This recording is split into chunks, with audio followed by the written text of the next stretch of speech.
Hai, selamat pagi semua. Selamat datang di duet siaran pagi live TikTok. Iwet Ramadan, Dave Hendrik sesaat lagi akan segera join. Iya, hari ini akan ada Tom juga. Hari ini juga akan ada pembahasan mengenai makanan pengganti beras yang saat ini lagi langka.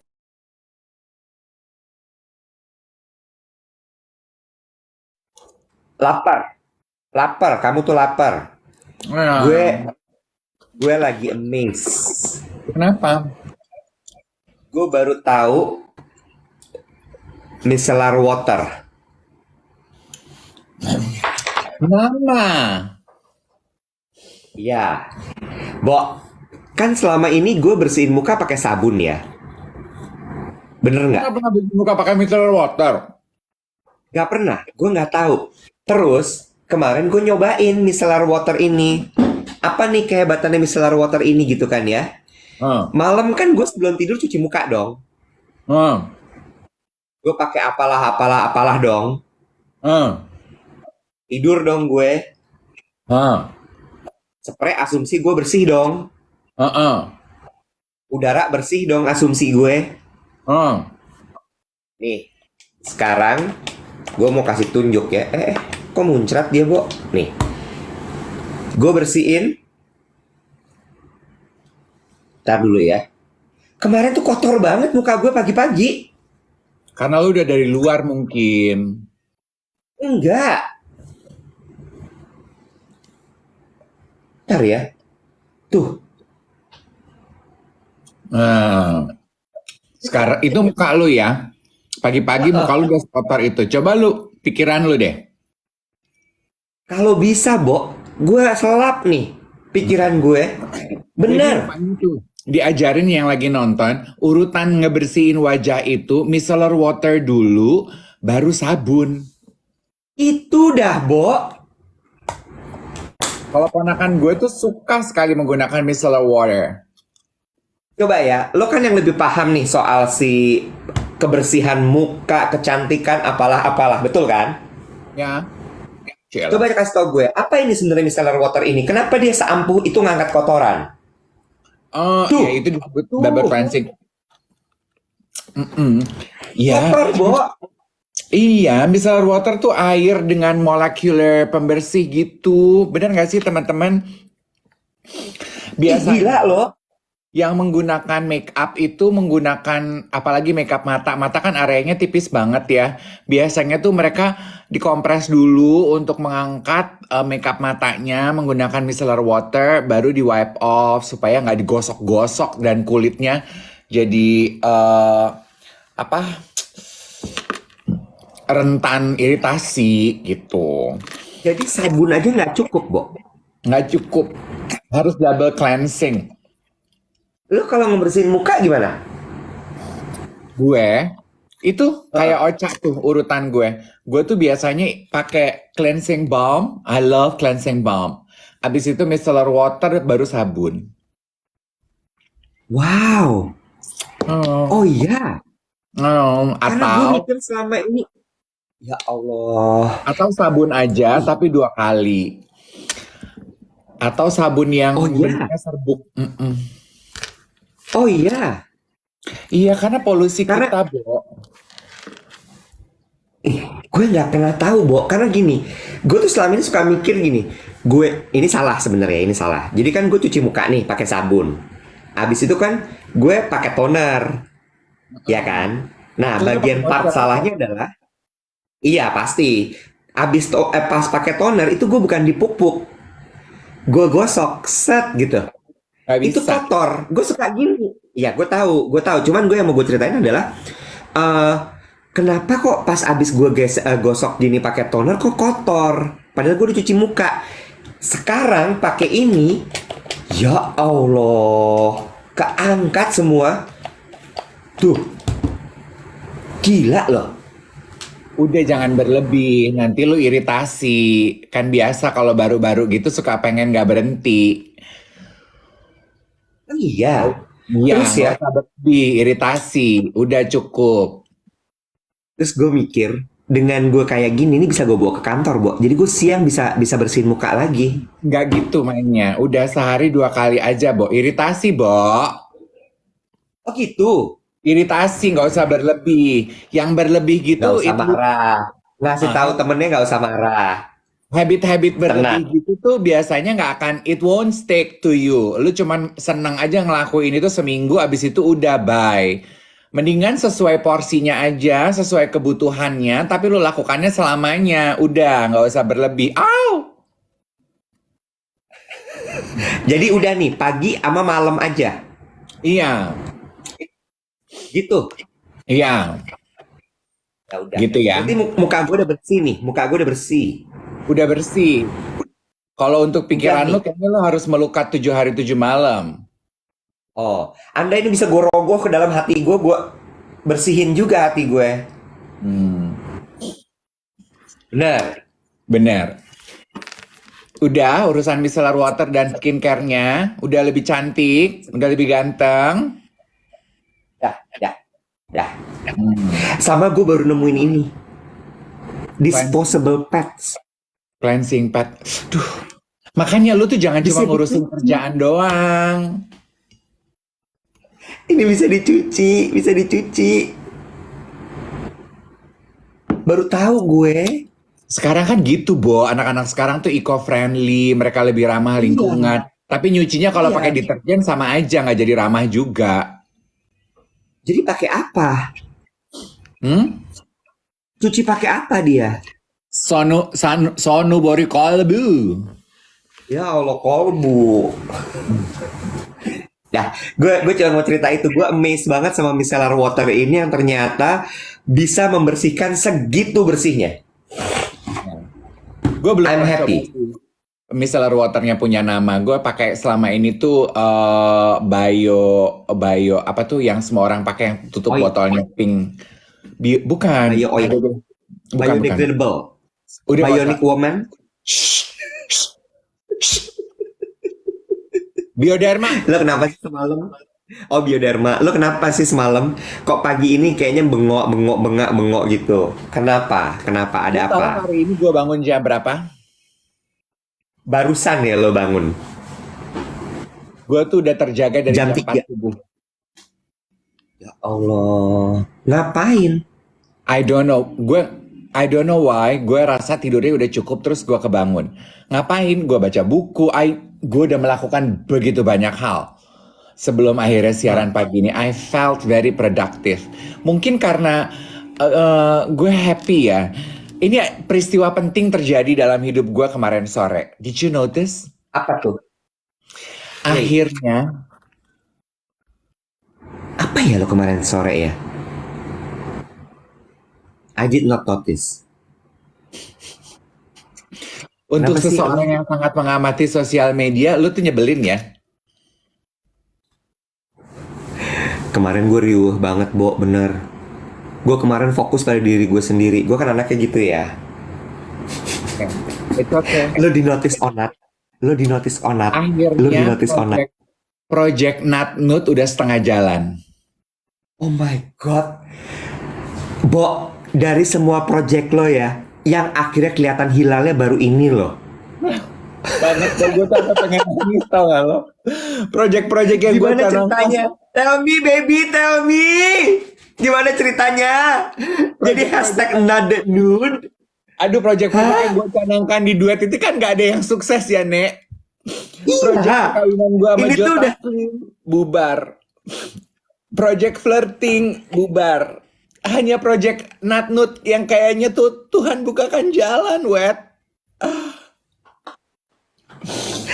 apa ceritanya? Apa ceritanya? Nih Hah? gue pakai juga deh ah. Gimana ceritanya? Gue tuh kemarin udah sempat putus asa tau gak lo. Gue tuh udah gini. Udah deh ini kayaknya gue gak akan diwaro. Udah deh, udah resmi. Gue tuh orang tua.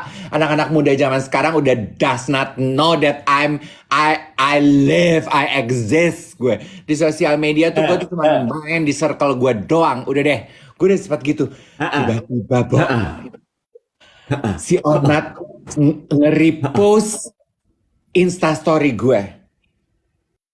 Walaupun Dia kata typo apa? sih. Dia typo. Nama gue dia ngetiknya typo, tapi ya udah deh ya. Dave Hendricks ya.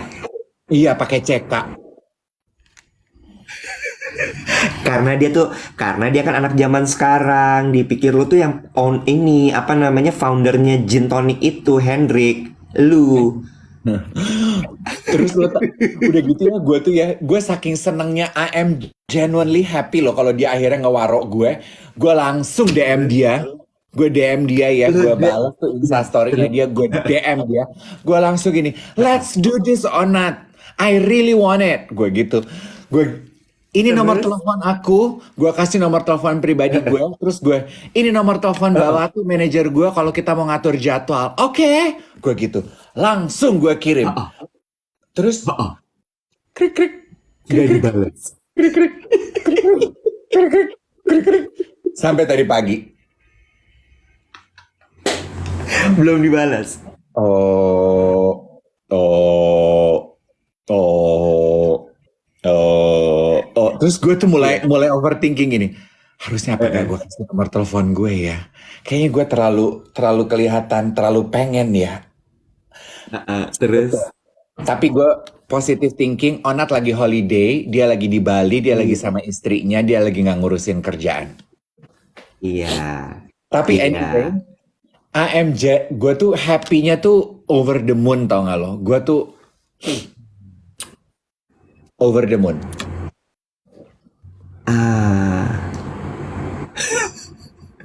Kenapa lo nggak satu-satu? Tapi udahlah ya. Iya, gue tuh cuma pengen lempeng aja gitu. Maksudnya gue, aduh terserah deh ya kalau lu mau akhirnya meluluskan keinginan gue, pengen ngajak gue jadi tamu podcast lo, ini nomor telepon lu. Kalaupun enggak, sampai di tahap ini pun gue udah happy. Iya, iya. By the way, sebelum kita lanjutin lagi, Aphrodite on me. Ya, We are so sorry for your loss ya. So sorry for your loss. Yang kuat, sabar ya. Tenang aja. Ini pasti ada satu cerita baik yang sedang dipersiapkan Tuhan buat kamu. yes. Please remain hopeful atas apa yang terjadi dalam kehidupanmu sekarang, Aphrodite. Ya, jangan putus harapan, sukacita dipelihara selalu. Ya, ya. Kita ngobrol-ngobrol dulu pagi ini. Semoga bisa menghibur kamu yang lagi sedih karena kehilangan bayi kamu ya. Keguguran soalnya. Gitu. Gitu. Terus abis itu, Bu? Ya udah, nothing happen aja abis itu. Ya kita will see aja. Tapi the affection, the support yang teman-teman yang suka nontonin duet pagi ini, duet siaran pagi kan pada ngeposting, pada komentar, gue tuh terharu banget loh, Wet. Ada satu yang gue screen capture, dia bilang gini, Kak Dave, kayaknya terwujud nih kita mengawal secara organik Project Nat Nut. Terus dia bilang gini, Iya. kalau berhasil Kak Dave jadi tamu acaranya Onat, ya, dia bilang, Kak Dave harus kasih giveaway. Gue kan tadi udah gini, aduh gue giveaway apa ya, dia bilang ini. Harus dibikin duet siaran pagi dalam 1 minggu sekali aja. Durasi siarannya 2 jam. Sebagai tanda Oh, bakti. giveaway-nya itu boleh, nggak apa-apa, boleh. Kalau nanti akhirnya terwujud. Kalau terwujud, gue seneng deh, Bo. Gue seneng deh. Lo tau nggak apa artinya? Artinya ya, kita udah mirip-mirip kayak Fadil Jaidi, Bo, sama Keanu.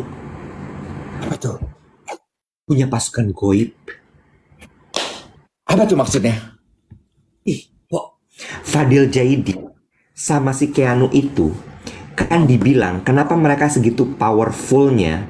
Oh, Itu bukan karena jumlah followers doang, Bo. Bukan. Karena mereka punya yang namanya pasukan goib. Di mana pasukan goib ini adalah followers mereka yang membela mereka gila-gilaan. Ya, they would do anything. Ya, sampai kenapa brand itu senang sekali tap in sama mereka, karena pasukan goibnya ini segitu loyalnya sama Fadil, sama Keanu, apapun yang mereka bilang bagus dibeli kok. Oh makanya disebut goib. Tapi kenapa disebut goib? Kan mereka kenal. Itu kan orang-orang yang mereka yang follow di mereka kan. Kan dunia maya, kan Oh. internet, Oh. makanya dibilang goib. Dan mereka tuh emang pinter aja nyari istilah-istilahnya gitu. Oh iya iya. Aku tahu Fadil, aku kenal Fadil karena Fadil anak idola cilik. Jadi Fadil actually came to me and introduce himself. He is so sweet. Walaupun gue DM ke dia tapi dia nggak bales, tapi dia orangnya Iya, tuh genuinely sweet. Kalau Keanu aku belum pernah ketemu. Keanu also sweet. Lu kenalin gue dong kalau ketemu. Ya kan belum pernah ketemu, Malih. Iya, nanti maksud gue. Biasanya Keanu tuh suka datang ke show-nya, kalau yang kita bakal mungkin ketemu ya, show-nya Sabto tuh dia datang. Oh, wow. And by the way, Keanu tuh VIP customer-nya Sabto. Lu. Astaga, hebat banget. Gue Yes. suka tuh Keanu, anak-anak muda gitu. Keanu bajunya Sabto. Gitu dong. Belalang tempur bukan pinjem. Gitu dong. Influencer-influencer yang pada punya duit banyak gitu. Jangan cuma buang duit beli brand-brand internasional. Buang duit juga beli brand-brand lokal. Belalang dia alias beli. Hmm. You know what? Gue pengen bahas beberapa hal ya, apa yang terjadi hari ini. Selain nanti jam 7.30 kita akan ngobrol dengan Tom. Jadi buat teman-teman yang punya pertanyaan seputar pencernaan dan juga diet, merapat nanti 7.30 kita akan ngobrol dengan Tom. Ya. Gue kemarin bahas Wet, karena ini bahasan gue sama Opung sama beberapa teman gue pas kemarin kita makan gitu ya. Karena mereka membahas, kok makin banyak ya anak muda di Jakarta gitu ya. Yang mereka temui temen gym bareng, Pak Sutri yang nyata-nyata klaim dan bilang, kita nggak pengen punya anak Opung gitu. Bukan nggak bisa loh, tapi emang nggak pengen. Ya. Nggak Ya. pengen punya Ya. anak Opung gitu. Kita pengen menikmati hidup berdua aja. Kenapa ya gitu? Makin banyak ya anak-anak di Jakarta sekarang begitu ya. Terus kita jadi ngobrol, ya kan? Iya ya, emang bener banyak. Karena beberapa anaknya teman-teman gue aja pengen hidup child free. Ya. Cuman pengen berumah tangga aja. Alasannya apa? Ya karena katanya ngurus anak mahal. Ya. Mereka nggak pengen rungsing dengan kehidupan ngurus anak gitu. Pengen menikmati hidup aja berdua. Dan buat mereka membayangkan bahwa nyari duit buat hidup berdua aja udah cukup repot. Apalagi mesti ngerungsingin dengan ngurus anak. Biaya sekolah, biaya kesehatan, stuff like that. Terus kemarin tiba-tiba gue baca sebuah artikel Iwet yang membahas bahwa perempuan-perempuan di Korea Selatan, Ya. rupanya ya Iwet, Korea Selatan itu pada posisi ekstrim bahwa mereka itu adalah negara yang tidak punya penerus. Karena perempuan-perempuan di Korea Selatan paling ekstrim di negara OECD, Organization Economic, apalah itulah ya. Yang memutuskan bahwa mereka nggak mau punya anak dan nggak mau punya keturunan. Jadi hasil surveinya bilang 30 tahun dari sekarang penduduk Korea Selatan itu usianya 65 tahun semua dan mereka tidak akan punya generasi penerus. Yang sampai mereka pemerintahnya bikin ini kan kayak kebijakan untuk meminta warga negaranya menikah, punya anak gitu kan. Bahkan bisa sampai dikasih hadiah dan lain sebagainya gitu. Gue ada loh satu kasus temen gue yang begitu. Di Jakarta. Kalau di Jakarta, kalau dia alasannya adalah dia punya trauma masa kecil dengan orang tuanya. Tuh.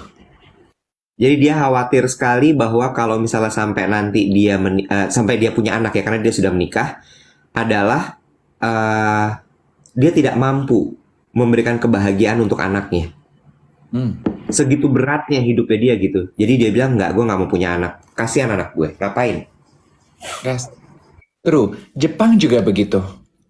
Jepang juga begitu. Terus artikel itu ya yang gue baca, dia membahas dia mewawancarai 10 perempuan di Korea Selatan.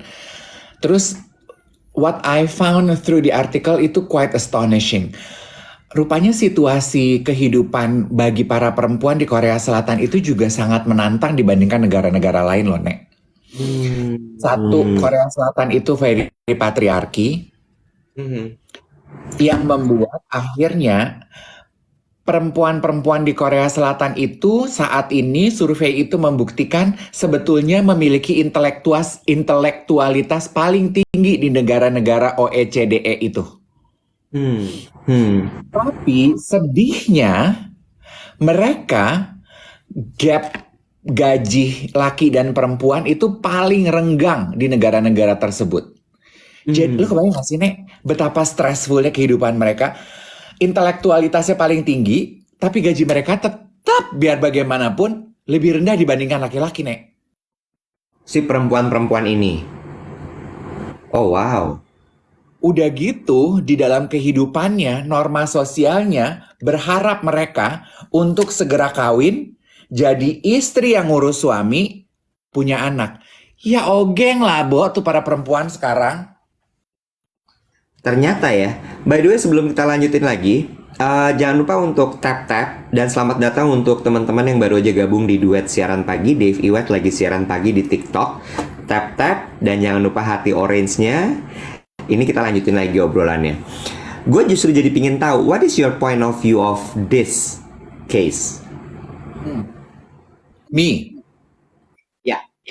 Oke, ini kan di kolom komentar rupanya ada beberapa yang udah sibuk berdiskusi sendiri ya. Bahkan ada yang gue kelewat sih, ada yang kayaknya nggak terima gitu.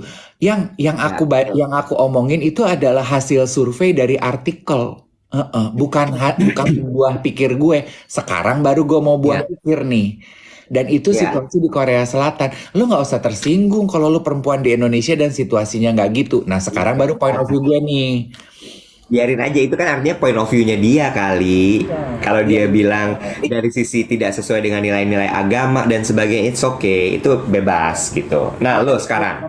Gue cuma mau meluruskan aja biar lo tuh bisa ngerti gitu. Yang gue ceritain adalah hasil baca gue gitu. Okay. Nah, gimana? Point of view gue. Menurut gue, gue sih cuma mau mengajak, itu bisa juga terjadi di kita loh, Iwet. Bisa juga terjadi. Karena udah mulai banyak anak generasi sekarang yang begitu pengen hidup child free. Jadi itu adalah responsibility kita bareng-bareng, Bo, untuk do something about it. Yang paling bisa kita lakukan adalah, maksudnya gini, kalau jaminan kehidupan dari pemerintah, itu kan it's beyond our control ya, Nek? It's beyond our control lah gitu. Gue cuman mau bilang tanggung jawab kita nih sebagai pengguna sosial media adalah buat teman-teman yang punya anak, yang sedang mengasuh anak, dan media-media konvensional, point of view yang ingin gue tawarkan adalah mungkin kita juga harus mulai menyodorkan pembahasan bahwa parenting is actually doable. Maksudnya doable? Bisa, kalau ini dari kacamata gue, orang yang nggak punya anak ya, Iwet. Kalau gue baca artikel atau cerita-cerita dari narasumber ahli parenting di luar sana, mereka tuh membuat parenting itu kayaknya sulit banget. Gue tuh jadi takut sendiri. Jadi kayaknya tuh terlalu dewa, terlalu di awang-awang gitu. Aduh susah banget ternyata punya anak ya gitu. Coba kalau misalnya lu menghadirkan pembahasan bahwa parenting itu fun, parenting itu doable, bahwa semua orang bisa belajar menjadi parent yang menarik, bisa belajar bersama-sama dengan tumbuh kembang anak gitu. Narasinya itu positif dan fun soal parenting.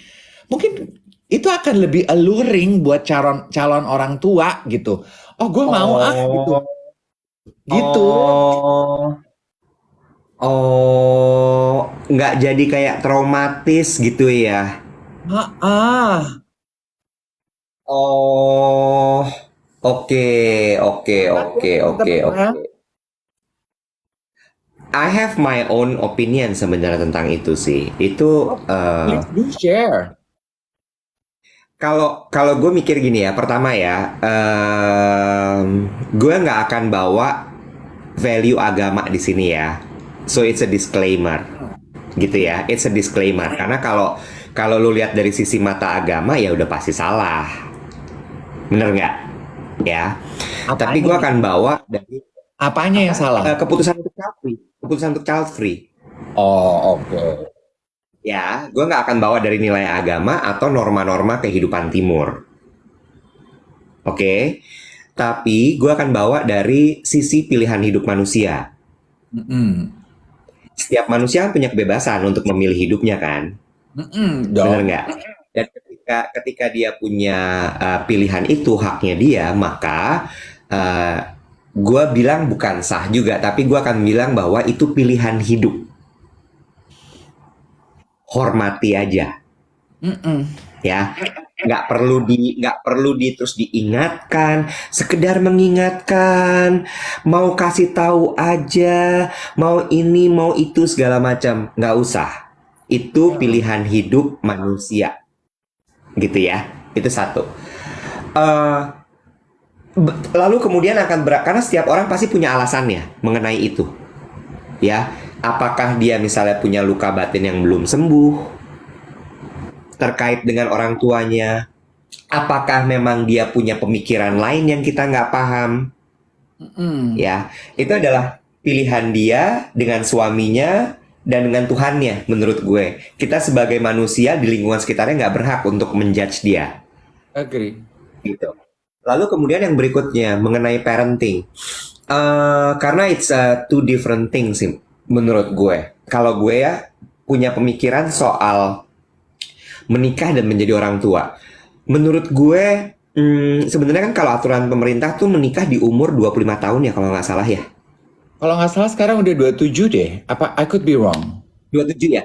Ya, gue lupa. Pokoknya di sekitar usia itu ya. Laki-laki 27, perempuan 25 atau 27 sama 23, gue lupa gitu. Pokoknya ada aturannya. Bukan aturan, tapi ideal. Usia ideal untuk menikah gitu kan ya. Cuma menurut gue ya, makin kesini sebenarnya parenting itu dasarnya adalah kedewasaan diri, Bo. Mm-mm. Bukan cuman kedewasaan tapi kematangan. Terus kemudian perkara apakah dia harus dibuat fun atau tidak, doable dan juga fun tergantung bagaimana lo menyikapinya. Tapi yang paling menurut gue penting sekali adalah kematangan diri. Menurut gue. Karena nggak mudah loh. Gue cuma ngebayangin gini, di umur 20-an ya, 20-25 itu, lo tuh masih struggle sama diri lo. Bener gak sih? Ya, itu, Lu tuh itu masih lu tuh belum jejak banget. itu kemarin gue posting itu di inner circle Instagram gue dari bukunya si Jay Shetty yang membahas mengenai cinta. Dia bilang memang prefrontal cortex manusia itu baru tumbuh di umur 25 ke atas, Nek. Nah, itu dia. Itu dia maksud gue gini loh. Jangan proses berkembangnya lo itu lo jalani bersama anak lo. Iya. Jadi jangan Kesian anak lo, Bo. kemudahan. Iya, jangan kemudahan punya anaknya. Oh, oh, kesian anak lo. Lo nya belum jejak, anak lo lagi mau tumbuh kembang, lo hajar dia. Hmm. Sama Kesian ya. lo. Sama ya, maksudnya gini, I agree. Sebelum you become too personal, I agree dengan apa yang lu bilang bahwa itu adalah keputusan hidup setiap orang. Sama, knowing the knowledge bahwa di bawah umur 25 tahun, prefrontal cortexnya belum tumbuh benar, keputusan teman-teman yang di bawah 25 tahun itu masih mengandalkan emosi. Kita iyain aja dulu. Pak, bisa jadi berubah juga ketika mereka past the gate of 25, you know? Iya, iya, iya, benar. Benar. Jadi maksud gue eh, kematangan diri itu adalah faktor yang sangat utama sekali ketika lo memutuskan untuk menikah, untuk punya anak. Karena gue cuman gini, Bo, makhluk hidup, dia punya perasaan, dia punya otak, yang ternyata itu gampang sekali tergores. Kalau sampai kemudian dia hidup tumbuh besar menjadi manusia yang luka, Mm-mm. yang dosa siapa, Bu? Iya. Iya, Kasian banget tuh anak.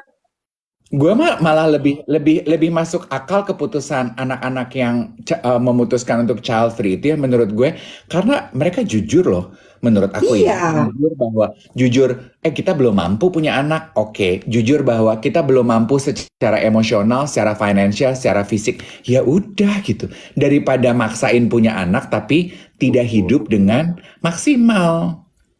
kayak gue kepikir gini ya, nggak tahu ya, ini part dari yang lo bilang doable dan fun itu atau tidak. Misalnya gini deh, eh let's admit bahwa hidup itu kita butuh uang. Setuju nggak, Dev? Iya dong. Iya kan? Lo kalau nggak punya uang rungsing nggak sih, Bo? Iya. Rungsing ya? Setuju ya semua ya? Part ini setuju ya? Mau lo sekuat-kuatnya nahan, lo tetap rungsing. Dan ketika lo punya anak atau lo lagi hamil dalam keadaan lo nggak punya uang dan lo nggak cukup matang untuk menerima itu nyampe lo ke bayi lo. Mm-mm. Rungsing lo, nggak stable lo, perasaan lo nggak tenang, lo nggak nyaman, itu nyampe lo ke bayi lo. Bah, rungsing apaan? Rungsing tuh Kenapa itu rungsing? apa tuh rungsing tuh? Uneasy, Kayak uneasy. Apa tuh? kayak marah-marah gitu, kayak Gelisah, gelisah. nah, iya, iya, iya. Cemas. Jadi cemas, terus jadi kayak gitu, semua salah, semua dimarahin gitu. Jittery, jittery. Itu Hold that itu thought. nyampe Good, loh. ya, good discussion. Tapi untuk memenuhi janji udah 732. Coba ya, gue chat dulu Tom, lu lanjutkan monolog lu mengenai rungsing. Nih udah gue invite. Emang dia udah adin? Iya, jadi enggak, maksud gue udah undang dia, tapi dia belum ini. Nah, udah nih. Oh, lu cepet loh. Wet, lu udah mulai Heeh, jago ya. heeh. Iya dong. Hai Tom. Hai. Ih, Pagi. akhirnya bisa. Hai, good morning. Dari tadi aku tuh mendengarkan pembicaraan kalian mulai dari rungsing. Ya, dia udah ada mukanya, guys. Oh my god. Oh my god. Our Aduh. doctor is in the house, yo. Yuk. Ini gue udah kayak ini Yo, rapper yo, juga nih. yo, Gila yo. pembicaraan pagi ini banget ya. Seru sekali ya. Sebelum, kok dia hilang lagi? Oh, udah. Ya, aku gak kemana-mana. Kalau kata Viera, jangan pergi-pergi lagi. Ide. Gue suka nih sama dokter lawak ini. Tom, sebelum kita ngebahas soal pengganti nasi gitu ya, untuk untuk asupan karbohidrat, since beras lagi mahal, we want to know your thought on our discussion. Ya, baiklah ya. Izinkan saya. Ini kayak di itu ya, kalau kita mister-misteran ya atau Elmer, Beauty nggak boleh pageant, sebut brand ya. Ya, beauty pageant. gitu. Jadi sebenarnya kalau menurut gue pribadi sih, ini kita gue lo boleh kan? Boleh. Ya. Jadi kan itu semua kembali ke keputusan setiap orang, karena kan orang punya masalah tersendiri, background tersendiri. Jadinya kan ada yang bilang siapa ya gitu, fashion people yang you couldn't fit my shoes gitu kan. Kita nggak tahu apa yang udah terjadi pada orang. Tapi Ya.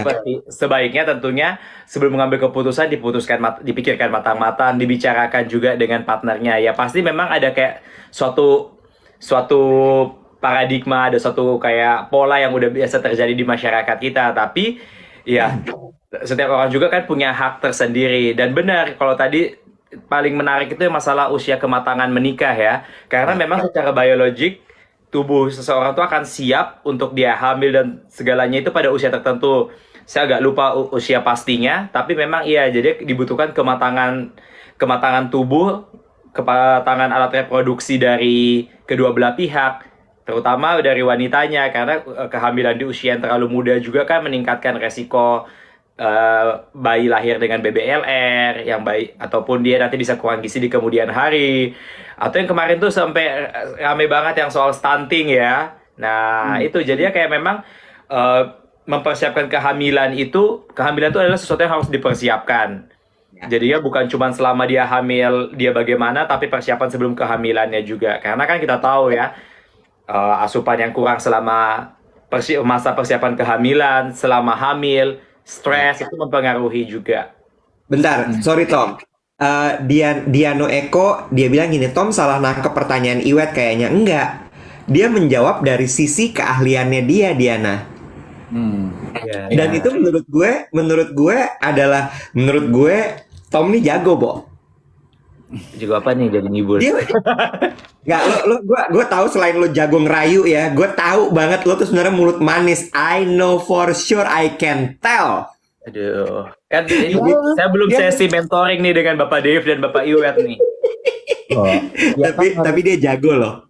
Dia harus merayu, mereframe pasien-pasiennya untuk bisa pola hidup sehat. Kan nggak semua orang bisa digalakin, harus yang dipaparkan fakta. Kayak tadi cara dia menjawab kan itu fakta ya, Bo? Iya, itu bagus jawaban dia. Jadi dia merefer kepada keilmuan yang dia punya. Bagus. Kalau gitu langsung Tom, nggak akan basa-basi yang banyak ditunggu orang. Ini menanggapi Dave ini bener-bener ya. Dave ini bener-bener ya. Nggak Onat, nggak Tom. Hajar aja dia. Gue, iya. Menanggapi beras susah. Dan tetap lanjut lagi. Beras susah. Iya, tapi pembicaraan kita hari ini tuh rumah tangga banget ya. Mulai dari mau hamil, terus tadi katanya kalau lagi hamil, terus ya akses makanannya, ekonominya nggak baik, tambah stres ya itu. Ditambah kalau yang nonton di sini banyak ibu-ibu, kalau harga beras naik kayaknya juga langsung resah dan gelisah ya. Iya. Nggak ada beras, jangankan mikirin punya anak, mikirin punya istri sama punya suami juga ogah, gue rasa. Ya betul sekali. Jadi ya kalau Bapak Dave dulu. Pertanyaannya adalah, apakah betul bahwa kita sebagai manusia tidak bisa hidup tanpa karbohidrat? Ya, jadinya bedakan dulu nih ya. Tidak bisa hidup tanpa karbohidrat dan tidak bisa hidup tanpa nasi. Beda ya. Oke, kalau tanpa karbohidrat ya memang karbohidrat itu adalah sumber energi yang paling utama buat tubuh kita. Misalnya buat otak kita, itu dia butuhnya karbohidrat yang sudah dipecah menjadi glukos. Nah, jadi kita nggak usah kayak kuliah biochemical di sini ya. Tapi pada intinya itu adalah main source of our energy, si karbohidrat ini. Jadi dia dibutuhkan at certain point, at certain level. Kalau buat yang sekarang lagi rame bilang, oh ya diet low carbs, very low carbs dan segala macamnya, tetap harus ada standar minimum yang dipenuhi dan harus diobservasi. Jadi kita lihat setiap orang tuh berbeda-beda. Terlepas dari dia punya kondisi kesehatan, misalnya dia ada diabetik dan tidak diabetik, itu berbeda. Nah, ada juga genetic condition yang mempengaruhi kebutuhan orang akan karbohidrat dan bagaimana pengaruh karbohidrat terhadap berat badannya. Jadi tetap, kalau kita langsung tarik kesimpulannya, tetap kita butuh pada porsi tertentu yang berbeda-beda setiap orang. Seperti itu. Nah, kalau generalize aja, kan kita tadi bilang berbeda-beda setiap orang. Tapi kan nggak semua orang ya bisa ketemu konsultan untuk dihitungkan dan segala macam. In general, kalau konsensus yang terakhir, jadi kalau saya bilang konsensus terakhir karena kadang-kadang bisa berubah-ubah kan berdasarkan hasil penelitian terbaru. Yang terakhir itu di 2005, itu paling minim kalau buat usia seperti kita tuh di 100 gram karbohidrat per hari, bukan 100 gram nasi per hari ya, 100 gram karbohidrat per hari. Dan kalau buat yang diabetik biasanya tuh tidak dianjurkan di bawah 130 gram karbohidrat per hari.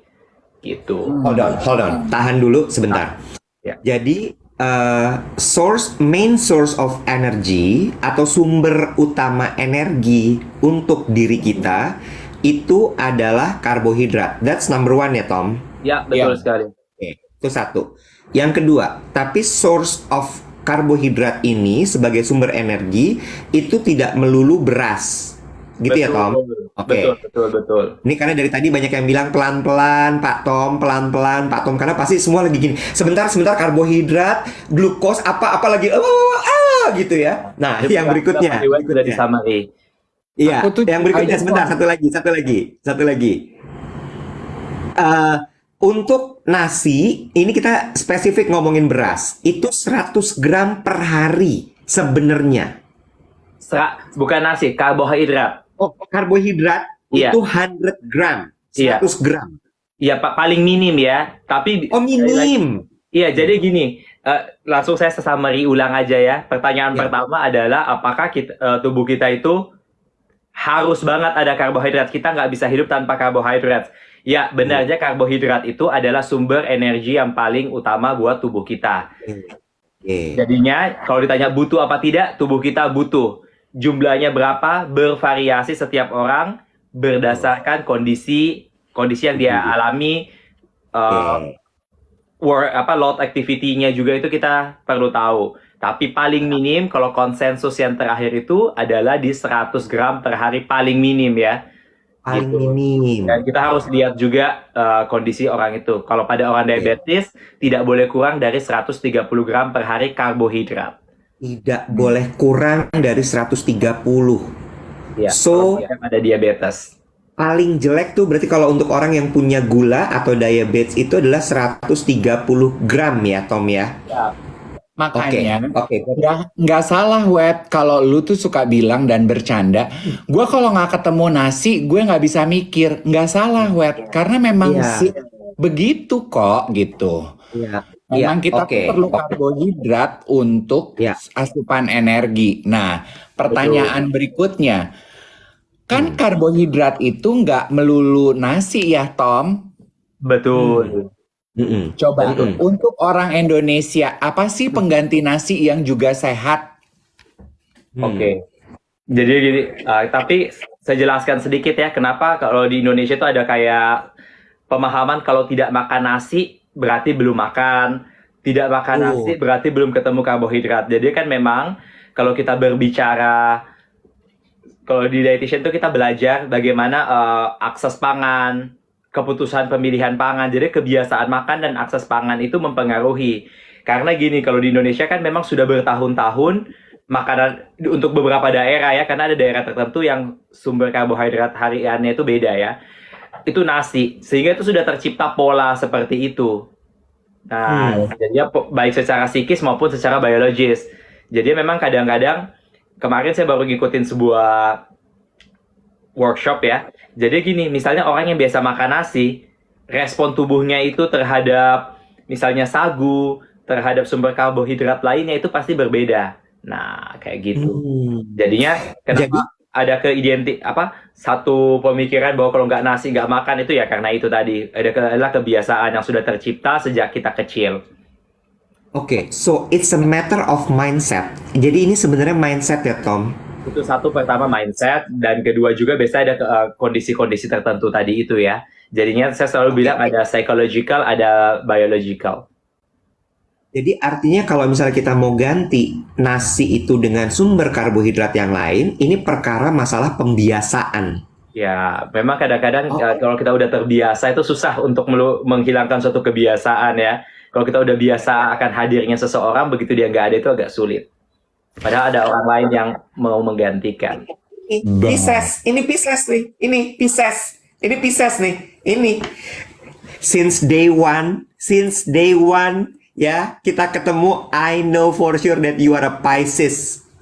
Baik, kita lanjutkan tadi masalah soal carbs. Gue dicuekin, gue siram kopi nih. Nanti karena kayaknya kalau pembicaraan ini kita lanjutkan di sini, ini nanti berubah acara kita ini jadi curhat pagi ya. Gini. Kayak di acara tetangga tuh yang curhat dong, boleh dong.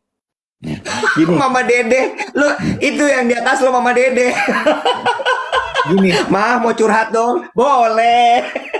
kata Tom gini, sorry Wet, sampai gue pegang hasil tes darah lu belum punya privilege buat curhat. Ampun Tom, ampun ya Allah Tuhan. Oh, semoga minggu depan gue bisa tes darah ya Tuhan ya Allah. Oke, Ya, oke. Nanti gua Lanjut. nanti gua WhatsApp, ada duduk manis di rumah, darah bisa diambil.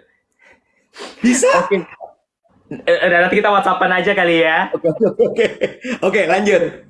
Ini tadi kita jadi jadi ke distract. Nah, kembali tuh kalau sumber karbohidrat itu sebenarnya untuk beberapa daerah di Indonesia itu ada yang sumber karbohidrat utama itu malah jagung. Jadi kita langsung bicara contohnya dan yang sudah terjadi di beberapa daerah. Banyak beberapa daerah di Indonesia yang memang mereka itu preferensi sumber karbohidrat utamanya itu adalah jagung, Ya. ubi, seperti kemarin Kakak Dev bilang ada singkong. Dan kalau kita itu bersyukur sekali di Indonesia karena kita negara kepulauan, jadi itu very diverse. Di setiap kepulauan itu kan kalau di Indonesia ada Indonesia Tengah, Indonesia Barat, Indonesia Timur. Nah, itu keanekaragamannya itu sangat tinggi sehingga memang kalau dari pemerintah kita juga sangat mendukung yang namanya diversifikasi pangan. Nah, kalau kita bicara diversifikasi pangan itu adalah kita tidak bergantung pada satu komoditas saja. Nah, misalnya tadi untuk karbohidrat itu ada ubi. Ubi di Indonesia itu banyak banget. Dari ada yang namanya gembili, talas. Talas pun banyak banget variannya. Nah, itu tadi kalau kita bilang ubi. Terus ada singkong atau ubi kayu ya. Manihot utilissima. Terus kalau kita bilang ada jagung juga. Ada kentang juga. Ya nasi pun di Indonesia banyak ininya ya, banyak variannya. Seperti itu. Jadi banyak sekali pilihan-pilihannya. Nah, kalau kita compare dengan di luar negeri kan pasti orang akan bilang ada gandum, ada sorghum, ada apa. Tapi kalau saya lebih suka mengambil contoh yang ada di Indonesia yang didukung oleh kementerian kita dan memang komoditasnya ada. Karena kan itu kita mendukung pemerintah bagaimana mengurangi angka import kan. Iya, iya, iya. Gue iya. cuman pengen dapat jawaban dari Tom sebagai orang yang udah ngerti dan belajar. Karena komentar teman-teman gini, tapi kenapa ya kalau kenyangnya pakai nasi itu beda? Nasi itu lebih fulfilling gitu. I just want to know biologically, sebetulnya emangnya rasa kenyangnya beda ya kalau kita makan nasi atau makan ubi? Oke, jadinya pertama itu gini, kita bicara dulu kandungannya ya. 100 gram nasi itu biasanya terdapat 40 gram karbohidrat. Nah, ketika digantikan dengan kentang nih, yang paling gampang dulu ya, kalau kentang itu 210 gram kentang, 40 gram karbohidrat. Kalau kita bicara detailnya itu biasanya bervariasi banget, tapi kita biasa menggunakan yang namanya daftar makanan penukar untuk mempermudah aja, kayak itu udah kayak di adjust ya, more or less kalau kata anak-anak Gen Z ya. More or less itu seperti itu. Nah, ketika kita makan, menurut saya lihat ini. Kalau kita makan singkong, itu dia 135 gram, kita akan mendapatkan energi dan karbohidrat yang sama dengan 100 gram nasi tadi. Itu yang pertama. Kedua, kalau masalah fulfilling itu ya pertama kita harus lihat dulu jumlahnya kan. Tentu aja kalau biasa kita makan nasi 100 gram, lantas kita makan ubinya 50 gram, tentu ya memang dia tuh jauh. Jadi kalau kayak tadi itu 100 gram nasi equal dengan 135 gram ubi equal dengan 210 gram kentang. Itu ya yang pertama. Kalau masalah ada perasaan yang bagaimana di perut, pertama reaksi setiap orang berbeda-beda ya.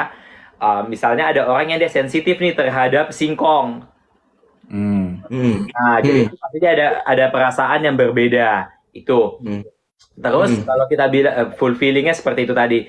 Dan yang perlu diingat bahwa glycemic index.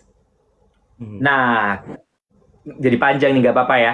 Jadinya itu ada kemampuan suatu bahan makanan untuk menaikkan gula darah kita. Biasanya paling gampang ini, sama-sama nasi aja nih, nasi putih dan nasi merah. Memang tergantung variasinya, tapi kan kalau beras merah itu dimasak jadi nasi merah, glycemic indexnya kemampuan untuk menaikkan gula darahnya itu di bawah nasi putih. Sehingga ketika makan nasi merah, kita itu gula darahnya lebih lama naik, kenyangnya lebih lama. Tapi biasanya ada perasaan yang beda karena dia tidak terlalu pulen. Kembali kita bilang tadi biological and psychological, tubuh sudah terbiasa dengan tipikal nasi yang pulen. Kecenderungan kita di sini ya. Nah, bahkan nasi yang pulen itu dianggap biasanya kualitasnya berasnya bagus, kalau dia pulen, putih, seperti itu kan. Padahal nasi itu semakin dia pulen, glycemic indexnya semakin tinggi, seperti itu. Jadi lebih ke masalah kebiasaan. Selama tidak ada reaksi adverse effect karena memang ada kondisi kesehatan seperti itu. Silakan Bapak Iwet. Gue penasaran, jadi glycemic index ini adalah faktor penentu yang membuat orang merasa kenyang ya? Salah satunya, jadinya kalau makanan tuh glycemic indexnya tinggi, dia akan cepat membuat kita merasa kenyang, tapi karena dia cepat dicerna. Tapi dia biasanya lebih cepat juga untuk keluar dari saluran pencernaan kita. Itu dia kenapa orang biasanya kalau yang lagi pengen diet nih, mereka menggantikan nasi merah karena nasi merah lebih tinggi serat, lebih lama dicernanya, menaikkan gula darahnya lebih lama, dan memberikan rasa kenyang yang lebih lama seperti itu. Gue tuh kan suka banget sama noodle ya, mie-mian ya. Which one is better? Mie atau bihun? Bihun. Kak Dev lagi mikir kira-kira nasi Jaha Manado bisa nggak ya? Memang iya, nasi Jaha Manado is the best one ya. Nah gini ya, itu tadi Ursula tuh bilang gini, kenyang sama puas itu beda. Mungkin ya, yang membuat kita orang Indonesia sulit menggantikan nasi dengan ubi, dengan singkong, karena kita biasa terpuaskan makan nasi. Kenyang mah bisa-bisa aja kita kenyang makan ubi, makan singkong, tapi kan berarti itu psikologis ya. Ya, betul apa yang kata Tom. Nah, silakan dijawab pertanyaannya Iwet. Iya, ya makanya tadi yang penting jumlahnya equal itu dulu kan. Dia secara biologikal dia memberikan asupan yang sama gitu kan. Kalau jumlahnya dia equal tadi itu yang tadi kita bilang ada 100 gram, 210 sama 135. Oke, kita berbicara antara bihun dan mie ya. Bahannya kan berbeda. Bihun tuh dia dari tepung beras ya. Kalau soun dari tepung kacang hijau, patinya. Sedangkan kalau kita bicara mie dari tepung terigu. Nah, kita harus melihat nih sebenarnya kalau kita mengacu pada pedoman umum gizi seimbang yang ada di tanah air, jadinya udah diganti tuh paradigma dari 4 sehat 5 sempurna. Nah, menjadi pedoman umum gizi seimbang. Kita tuh harus menikmati makanan yang bervariasi. Jadinya boleh bihun, boleh mie, boleh segala macam. Pada kondisi tidak ada isu. Misalnya pada orang yang ada gluten intolerance, tentunya lebih baik mengkonsumsi yang tidak mengandung gluten karena dia ada isu dengan gluten. Seperti itu. Atau biasanya ada orang yang memiliki sensitivitas pada lambungnya. Asam lambung mudah naik. Nah, itu biasanya kita lebih menyarankan yang terbuat dari beras karena secara kimianya itu kalau kita belajar kimia pangan, matriksnya atau struktur itu lebih mudah untuk dipecah sehingga dia tidak terlalu merangsang produksi asam lambung seperti itu. Jadi ya segala sesuatu itu baik, tidak baik, cocok, tidak cocok itu tergantung perseorangan dan kondisinya seperti itu. Kalau secara kalori, Tom? Ya tergantung juga nih berapa banyak. Kalau dia itu dalam jumlah yang kurang lebih, biasanya kalau 100 gram mie kering atau soun kering itu kan kalau dimasak dia menjadi 200 gram. Dia kurang lebih akan kita hitungnya agak sama gitu loh. Oh, karena dia ngembang. Ya, jadi kalau kita bicara tadi, saya kalau bicara angka itu saya mesti lihat data gitu kan. Biasanya nggak dibilang memberikan hoax. Nah, iya, nyontek aja nggak? It's okay, Tom. It's okay, nyontek aja nggak apa-apa. Angka itu menurut saya sensitif ya. Benar. Kalau kita bicara tadi, perasaan, Tom.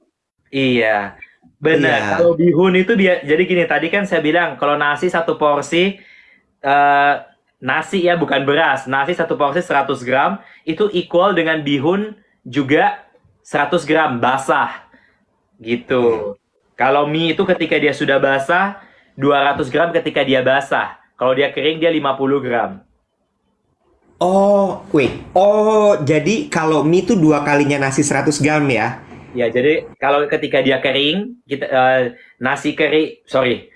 mie kering, bihun kering, itu dia 50 gram satu porsinya, equal dengan nasi 100 gram, equal dengan kentang 210 gram, equal dengan ubi 135 gram. Kata mereka pusing ya ngapalin, makanya nggak usah pusing-pusing, kita bisa hitungkan untuk Anda. Tapi kan itu kemampuan mengembangnya beda ya. Kayak mie itu biasanya kalau dimasak itu dia bisa hampir 2 kali lipat.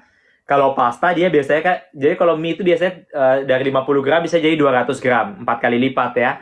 Kalau dia pasta kan biasanya dia cuma dari 50 gram jadi 100 gram. Karena kan pasta dia nggak terlalu mengembang, tidak terlalu absorb airnya. Bapak Dev, saya persilahkan. Kok jadi gua yang mengatur? Iya, dua hal. Satu, semua pada nanya mengenai nasi porang. Is it a healthier choice than rice? Ya, Yang oke. kedua, Mhm. tren viral di TikTok nih. Pada beramai-ramai naro beras, naro nasi di freezer, baru abis itu dimakan. Baik. Per- Pertama porang dulu ya. Porang ini Hmm. lagi happening banget karena memang beberapa brand porang itu mengklaim dia kan zero kalori. Ini yang mereka klaim ya, bukan saya yang klaim. Ada yang bilang zero kalori, low carbs. Jadi pada dasarnya porang itu membentuk struktur gel yang tidak tercerna sempurna di tubuh kita. Saya pernah membahas itu tentang dietary fiber. Kenapa dietary fiber itu dari zaman saya SD sampai sekarang tuh nggak ada matinya untuk dijual. Karena memang konsumsi dietary fiber itu memang membantu melancarkan pencernaan, kenyang lebih lama sehingga dia tidak mudah naik berat badannya. Harusnya ya, tentu diperhatikan juga yang lain dimakannya apa. Nah, porang itu dia basically ketika dia sudah mengembang proses gelatinasi, dia menjadi dietary fiber yang tidak tercerna seutuhnya di tubuh kita. Jadinya dia mengisi, tapi dia nggak menaikkan gula darah karena dia tidak tercerna dengan sempurna seperti itu. Instead, dietary fiber ini biasa akan difermentasi di usus halus kita, kayak gitu. Jadinya dia itu sangat rendah kalorinya, bahkan rendah karbohidratnya ya, karena dia tidak tercerna seutuhnya. Nah, bagus tidaknya tentu harus diperhatikan. Kalau dia seharian itu tidak ada asupan karbohidrat sama sekali, yang tadi kita bicarakan di awal, nggak terpenuhi standar minimumnya, tentunya ya dia agak pusing-pusing dan segala macamnya. Memang pada kondisi tertentu, misalnya pasien yang obes, apalagi obes grade 2 yang BMI-nya atau indeks massa tubuh ya bahasa Indonesianya lebih dari 30 itu, memang biasanya kita bikin very low carbs karena cadangan di tubuhnya itu banyak banget, jadinya butuh untuk dipecah gitu. Ketika kita nolin dari makanan, dia storage di badannya itu tinggi, tapi itu tidak disarankan untuk dijalankan sendiri tanpa pengawasan seperti itu. Oh, ngerti itu ya. Jadi buat teman-teman yang pakai hikmat sendiri, aku pokoknya mau makannya nasi porang aja. Bisa jadi lo lama-lama kekurangan karbohidrat untuk badan lo gitu ya, Tom. Which is bukan kita nggak pengen itu terjadi juga ya. Betul, betul, betul. Jadi memang diet itu very personalized, tailor made gitu. Terlepas dari genetic base apa tidak genetic base, ya memang kita itu dari dulu kalau memprescribe diet untuk seseorang tuh ya very tailor made karena setiap orang berbeda-beda tadi itu. Oke, itu tadi si porang. Terus itu kan sebenarnya kalau di luar negeri orang bilang shirataki ya. Ya kan ada dia jadi shirataki noodle dan segala macam, cuman porang menjadi happening karena sekarang Indonesia patut berbangga diri karena kan kita salah satu negara yang mengekspor umbi porang tersebut ya. Ya. Wait a minute, wait. Shirataki itu dari umbi porang itu sebenarnya. Iya, cuman iya makanya bahkan saya pada lihat brand itu yang very Japanese tapi ternyata produksi lokal. Ya, Jadi kita tuh Bogor. Betul.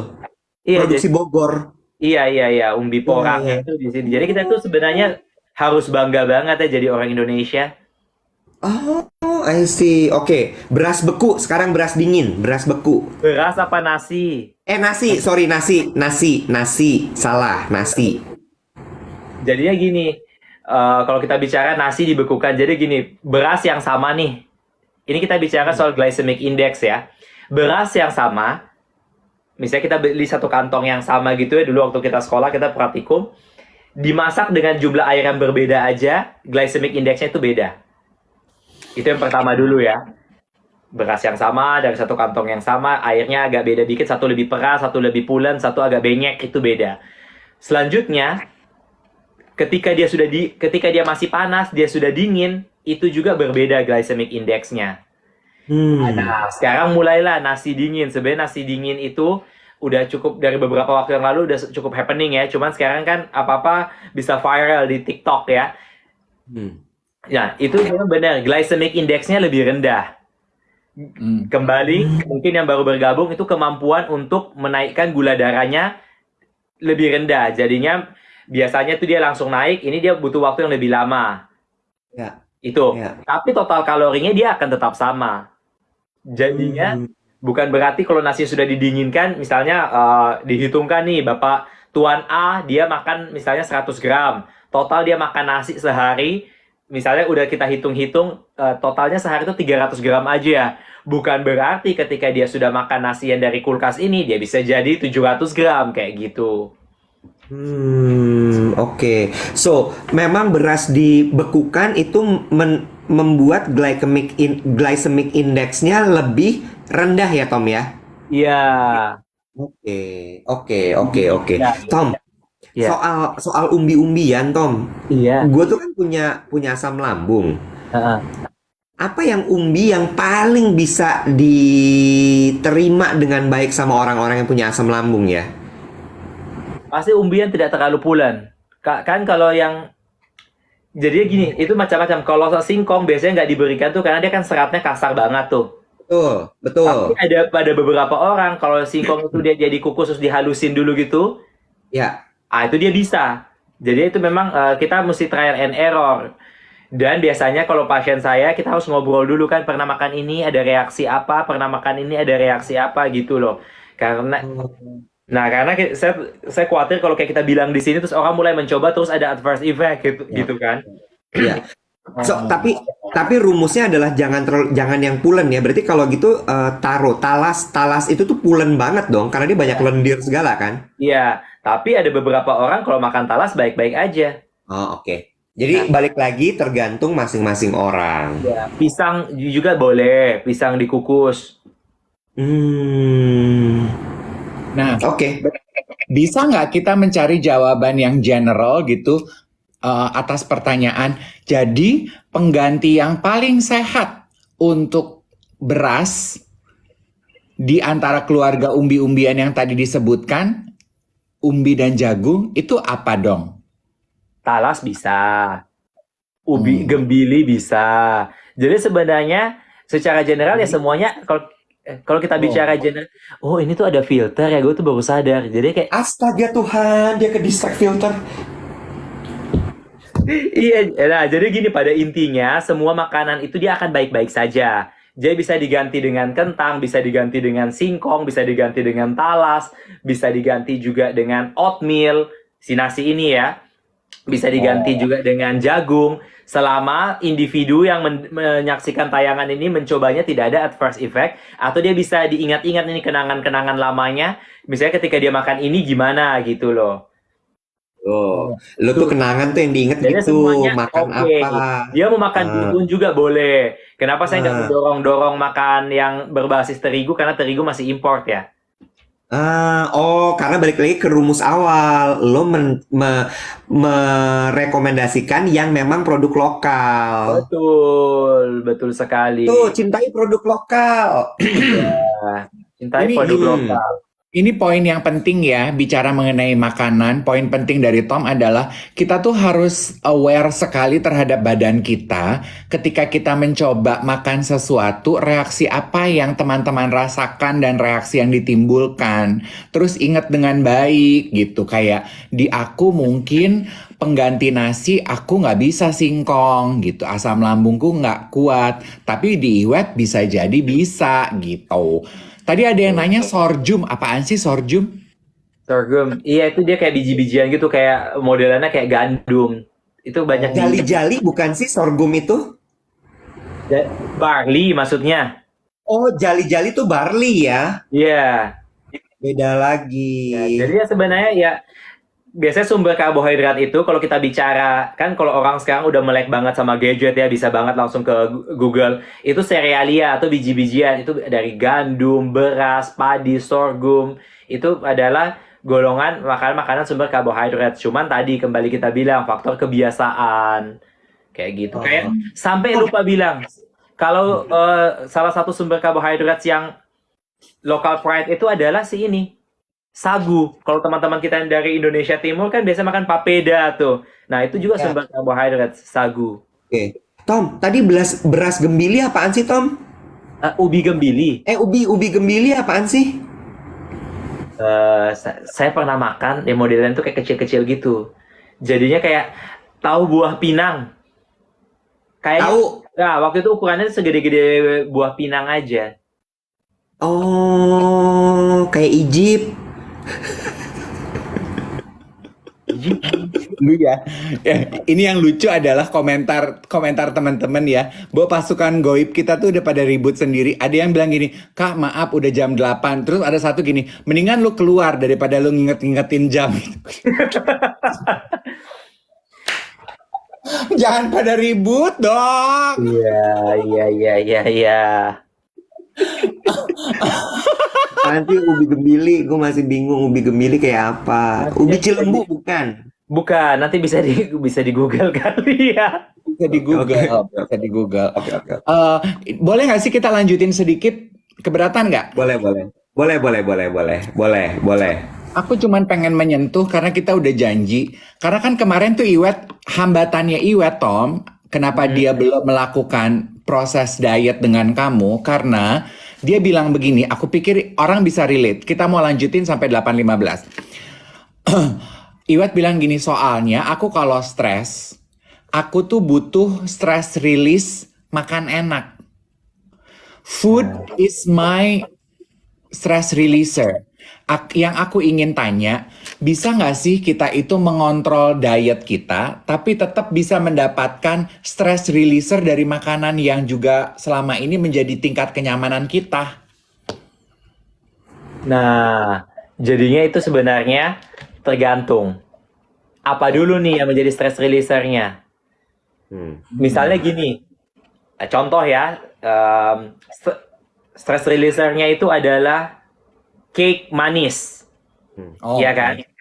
Nah, terus si orang ini dia ada kondisi sudah bukan lagi pre tapi udah diabetik. Tentunya kan dia juga harus ada mindfulness gitu loh, bahwa ini sesuatu yang berbahaya bagi dia, ya kan?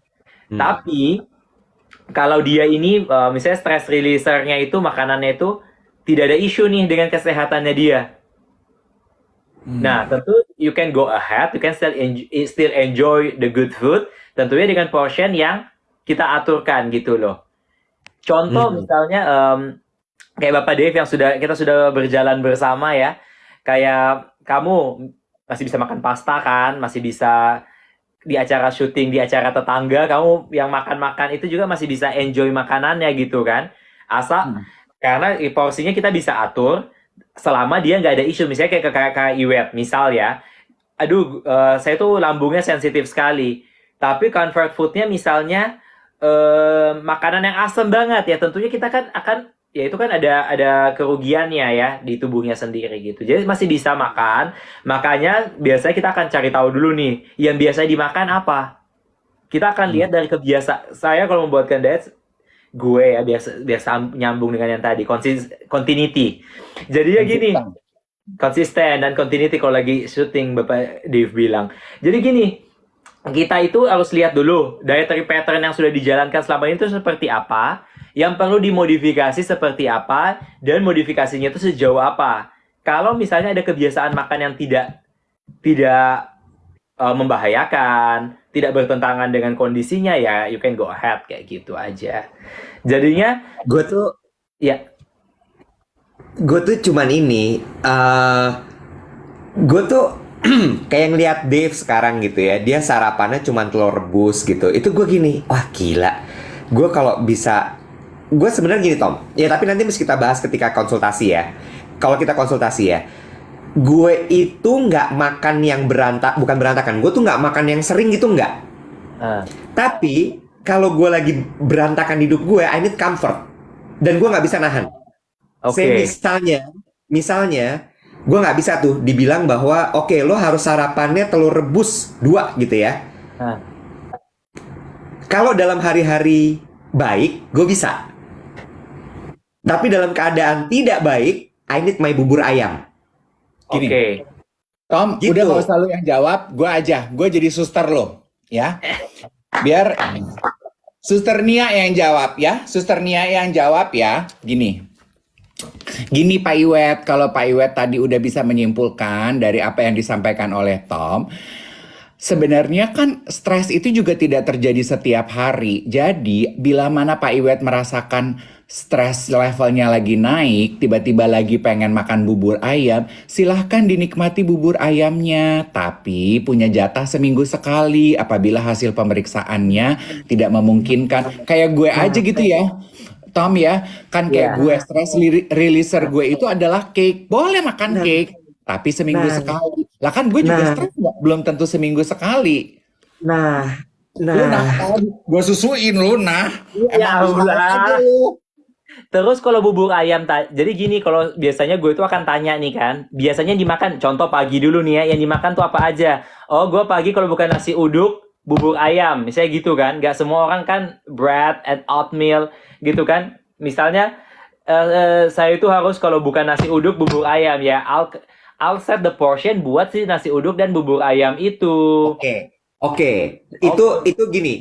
Itu sesuatu yang harus kita bahas nanti, gitu Iya. ya. Tapi kalau Dave bilang bahwa lu stresnya nggak tiap hari, lu salah, Dave. Lu stres tiap hari. Tiap hari. Nah, ini yang sebenarnya gue khawatirin, Tom. Oke. Karena gue tahu ketika gue stres tiap hari, badan gue kondisinya asam. Oke. Ini tuh gue pikirin nih sekarang. Gue kayak, wah ini nggak baik nih. Nah, oke, kalau gitu kita jawab ya. Siapa tahu di luar sana yang menyaksikan siaran kita ada yang situasinya kayak Iwet. Kalau orang-orang kayak Iwet nih, stresnya tiap hari. Masa sih kita biarkan mereka kesehatannya tergerogoti karena setiap hari mereka mencari makanan yang comforting tapi tidak sehat. Gimana tuh menyikapinya, Tom? Nah, jadi Nah, itu sebenarnya, Tom. ya baiklah, saya mencoba untuk menjawab ya. Jadi, Dia mulai bingung, dia mulai pusing, dia mulai Jadi gini. sebenarnya Salah nih gue. kadang-kadang ada orang yang berpikiran, oh makanan itu jahat, makanan itu, jadi kita harus lihat dulu apa yang dimakan. Itu paling pertama aja. Kadang-kadang kan kita itu terkotak-kotakan oleh a priori yang beredar di masyarakat ya. Jangan makan Iya. nasi putih. Baik kan, kalau kemarin kita sempat dengar kayak, nasi putih jahat banget, padahal ya enggak begitu kan. Nah, makanya nanti biasanya kita tahu dulu apa nih yang bisa dimakan. Kayak tadi Bapak Iwet sempat menyebutkan bubur ayam ya. Ya bubur ayam. Jadi sebenarnya baik-baik aja. Selama tentu makan porsinya, kalau konversinya, kalau biasa orang makan makan nasi putih 100 gram, kalau dia bubur ayam, bubur kasar itu 200 gram satu porsinya, kalorinya sama. Kalau dia buburnya halus banget, bisa 400 gram gitu. Nah, kalau tukang-tukang bubur yang ada di Kebanyakan. ini tuh, biasanya tuh saya pernah timbang 200 gram, jadi dia sama dengan 100 gram nasi. Kayak kurang lebih kayak gitu. Oh, Nah, cuma jadi kadang-kadang ketika membeli bubur ini, dia animal proteinnya terlalu sedikit, comes along dengan dia punya kerupuk yang banyak-banyak. Nah, ya semua tuh bisa dimodifikasi. berarti gini ya. Gini, kan yang sebenarnya gue cari itu kalau Dave kan comfortnya manis. Nah, Kalau gue comfortnya asin. oke. Jadi artinya misalnya nih ya, Ya. kayak tadi gue udah kepikir sebenarnya nasi kayaknya harus gue ganti dengan umbi-umbian dan sebagainya. Tapi tetap pakai ikan bakar, Ya. tetap pakai ayam bakar gitu ya. Ya. Nah, berarti kalau misalnya bubur nih sebagai comforting gue di pagi hari, Ya. gue makannya setengah porsi aja, tapi kerupuknya gue kurangin. Misalnya gitu ya, Tom ya. Ya, nanti kan saya aturkan nih, kira-kira kalau Ya, makan bubur oke. sekian gram, Ya, kerupuknya berapa banyak, ayamnya Ya. berapa banyak, gitu. Ya. Dengan siapa Paham. makannya itu saya nggak bisa atur. jangan mancing Anda. Iya kan, bersama kita pagi-pagi gitu. Anda jangan mancing, Anda jangan mancing. Gue lempar disposable pads nih. Aduh, udah ya.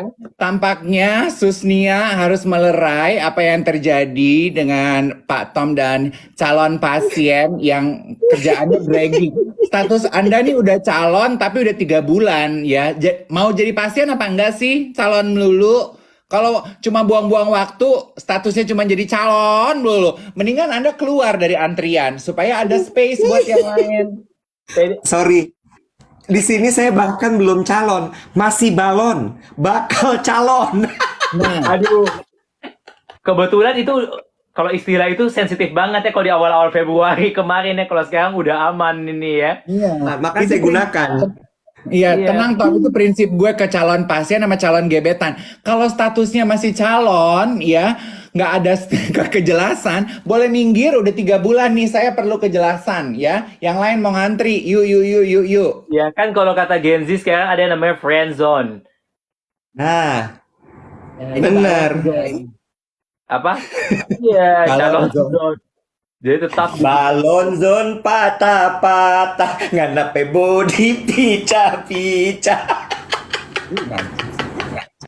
Intinya adalah teman-teman, aku suka apa yang disampaikan oleh Tom berulang-ulang. Itu keywordnya Tom ya, modifikasi. Semua itu bisa dimodifikasi.